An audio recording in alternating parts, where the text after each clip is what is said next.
Yeah, what's happening in Tamaulipas? Tamaulipas is like, there's a lot of shit happening in Tamaulipas, man. Like it's I can't even, like, where do we start? Like Tamaulipas is. Well, tell me who, the Northeast Cartel is probably one of the last cartels, legacy cartels that isn't controlled by either Sinaloa or the CJNG. Exactly. Am I right about that? Yeah, those guys, the Northeast Cartel and the Cartel del Golfo, CDG, are basically accessions from the Zetas, right? But there is another group called Zetas Vieja Escuela that are the former Zetas. Right. And they just recently made an alliance with CJNG. So imagine the Mencho with what was left by Los Zetas fighting against another faction of the Cartel del Golfo. I'm just a bloodbath. Dude, it's bad, like really, really bad. You think that's the highest level of violence is in the Northeast right now? Yeah, man. Yes, absolutely. And is that because it is such a key industrial gateway and for drugs, obviously, but also human smuggling? It's human smuggling. It's drug smuggling, of course. But also, this is one of the most wealthiest areas in Latin America in terms of natural resources. There's a large basin of shale gas and oil in that area. So again, these criminal organizations don't work independently from the state. Either it be US, Mexico, or private companies, or the three of them, right? These guys are used as a tool to get rid of population so they can sell their land or abandon their land. And then they're going to show up and explode that land. That's been happening for a while. So is that a fact? Because what you just said is implying, do you think there's a explicit agreement between the Mexican government and cartels? Yeah. When they want an area of land they need to basically absorb, they'll go to the cartels and say, we want this cleared. Yeah. That actually happens? Exactly. I don't think it's that easy. Like that's straight up, like just get this fucking area clear. But they start pushing weapons. They start pushing routes. They start closing all the routes. So those routes are more open to drug business, to smuggling people, and they push weapons to both sides. They leave them to fight. They're like, we never find them. We never know when they're fighting, right? They let and that just basically forces people. People just leave voluntarily because they can't take it. There's so much fighting, and the government. Either implicitly or explicitly plans for that. Yeah. Wow. Yeah, exactly. So and then who's profiting from that? The oil companies get to move in, and then the politicians, obviously, everybody's same getting paid. Shit happening in all like Sonora. They killed these Americans, right? And they burned alive the kids inside the suburban, whatever, a couple of years ago. And turns out that was the place where they found the largest lithium fucking deposit in the world. And it's like, yeah, of course, man. Like those in the Chiapas, all of a sudden became like a huge thing. Okay, I want to talk about that now. Let's move into Chiapas at the very southern tip of Mexico. I just read that it's a big proxy war going on between Sinaloa and CJNG. Yeah. Bodies are dropping. There's tons of refugees, people fleeing that area. Why is that such a contested area? I think.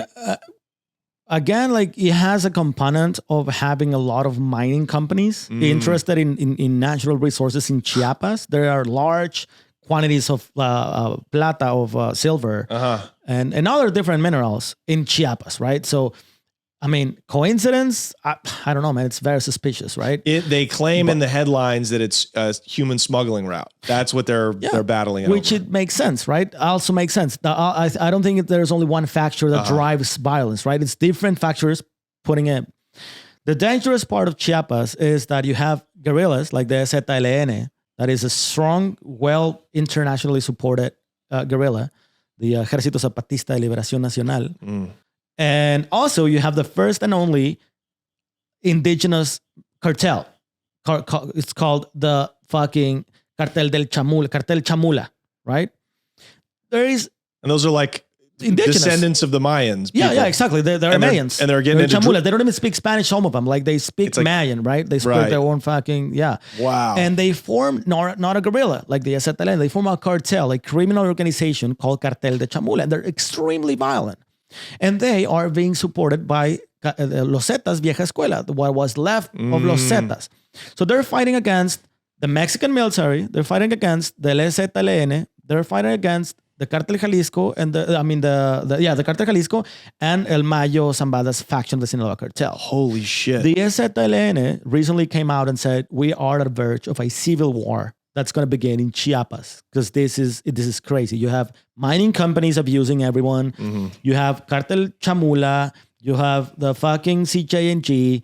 You have the fucking Sinaloas. You have the smuggling operations. And now you're going to keep pushing more migrants to be stuck in Chiapas to get rid of the migrants on the northern border. Mm-hmm. This is going to be the new jail facility in Chiapas, right? For all of them. They're going to contain all migrants in Chiapas. This is going to be a fucking mess, man. This is about to explode in Mexico. That's so crazy. Because I thought, and maybe you were wrong about this, or maybe it's just changed. When we spoke about Chiapas and about the influence of El Mayo specifically back in November, you had said that you theorized Mayo had made an agreement with the government for him to help them stop human smuggling up from Guatemala. Yeah. So what the Mayitos were doing was actually killing human smugglers coming across the border. But that sounds like he's lost control. I think that was kind of like the plan to do it and kind of work for a while. Mm-hmm. But now that the official policy is move everyone to Chiapas to let them stay there while they try to make an appointment through their fucking buggy app. Yeah. That changed the whole thing. Mm-hmm. Now, another thing is there's another cartel that it's basically, they're not moving drugs. They're only killing people. They're called los ratones. Oh boy. They don't have anything to do with Ovidio. There's been a lot of like news saying that, oh yeah, los ratones are working for Ovidio because his nickname is El Raton, whatever. They don't have anything to do with that. They're a single organization. Where are they based out of? Chiapas. Okay. They're from Chiapas. They're from Chiapas, and they're based out of Chiapas, and they get hired to put hits to whoever pays the best, right? They're not doing their own hits. You they're hire this cartel to kill people, right? There's this video I recently posted on my YouTube channel of these guys arriving to a warehouse where 200 families are hiding from the gunfights between Cartel Jalisco and the Mayos.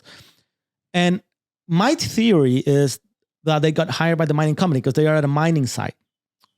They're hiding. Most of them are workers for that mining site. Uh-huh. So they're hiding there.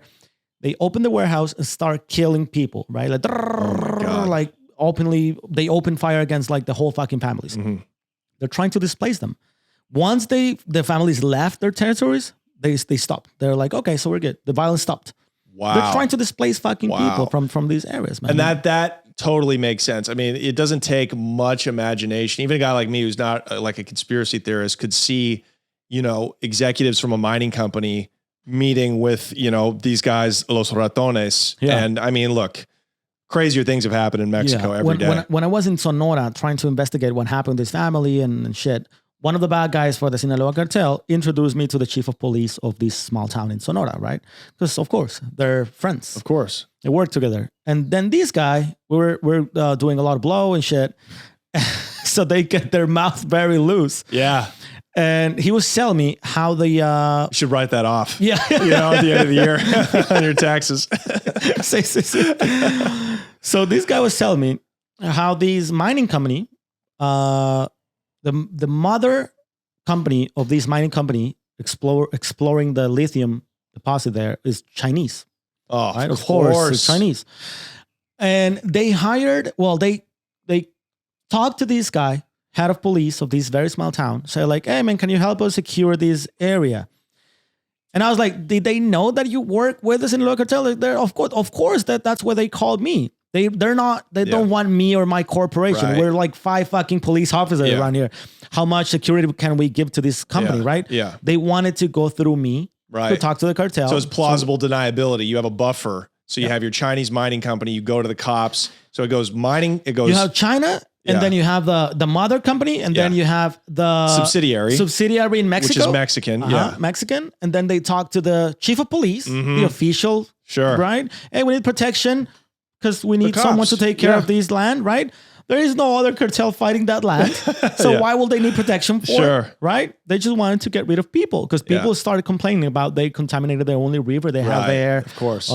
They're trying to buy their land for very cheap and shit. And all of a sudden, fucking violence spike in that fucking small town, right? And then everybody leaves. Now they're like, okay, here, just take it. Whatever you want to pay. Yeah. Or not even like just you. Or you abandon it. You go away with your family, never come back. Mhm. And what happened with your land, you don't know. You don't want to know. You're too scared to go back. And, So, yeah. Hey, guys, if you like that clip, make sure to check out the full episode right here and subscribe to our channel right over here.